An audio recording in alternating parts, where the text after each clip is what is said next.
Earth is home to an incredible volume of life, but some regions carry far more weight than others. India operates as a biological superpower, packed with thousands of plant and animal species, and likely twice as many we haven't even found yet. Our daily survival relies entirely on this dense web of biodiversity. We extract our food, harvest raw materials for our medicine, and rely on these forests to actively regulate the climate and filter the air and soil. But human demand has outpaced the land's ability to recover. Decades of habitat destruction and rampant poaching for the wildlife trade have pushed this intricate biological system into a steep decline. This chart shows exactly how fast that decline happened. Looking at the estimated tiger population in India, the numbers plummeted from roughly 55,000 animals down to a mere 1,827 by the year 1970. Behind that plunging data line is a physical creature stripped from its habitat. Poachers hunted them for their bones and skin, while expanding human settlements steadily erased their hunting grounds. When an apex predator nearly vanishes, it proves the entire food web beneath it is collapsing. The situation required an immediate, massive intervention to pull the country's ecosystem out of a biological freefall. The Indian government stepped in with a heavy hand. In 1972, they passed the Wildlife Protection Act, which instantly criminalized hunting and banned the wildlife trade. A year later, they launched Project Tiger, a highly specialized state-run rescue operation dedicated exclusively to stabilizing the apex predator's population. They drew hard lines on the map. You can see one of those physical boundaries here at the entrance gate of the Corbett Tiger Reserve in Uttarakhand, marking where human priority ends and the ecosystem begins.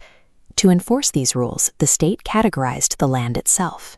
This diagram breaks down the new tiers, starting with the highest level of security, reserved forests. The government owns these completely, and human activity is strictly prohibited to ensure maximum preservation. As we expand the breakdown, we see the secondary tiers. Protected forests allow local residents to gather firewood and graze animals under close government watch.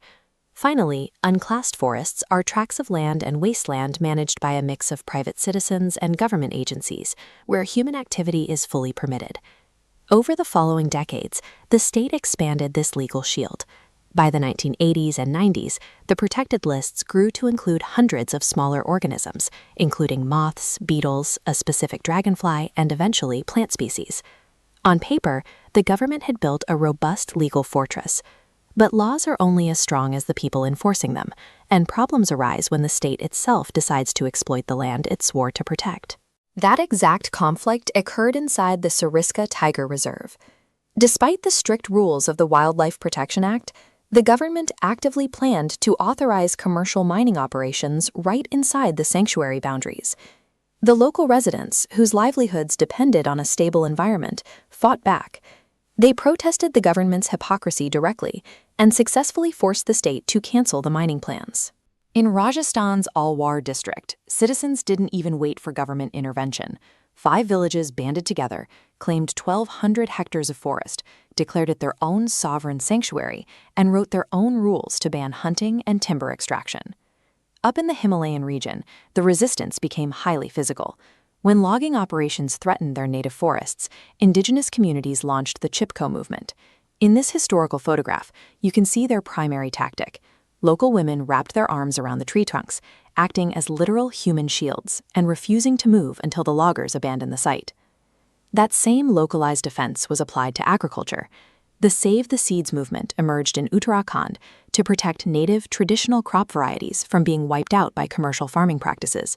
We see the reality of that preservation here, with an elder holding indigenous seeds. By saving and replanting these specific varieties, they maintain the genetic diversity required to survive changing climates.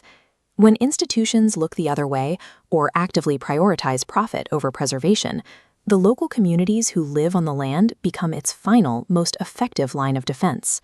Recognizing that conservation fails without local support, the government shifted tactics in 1988.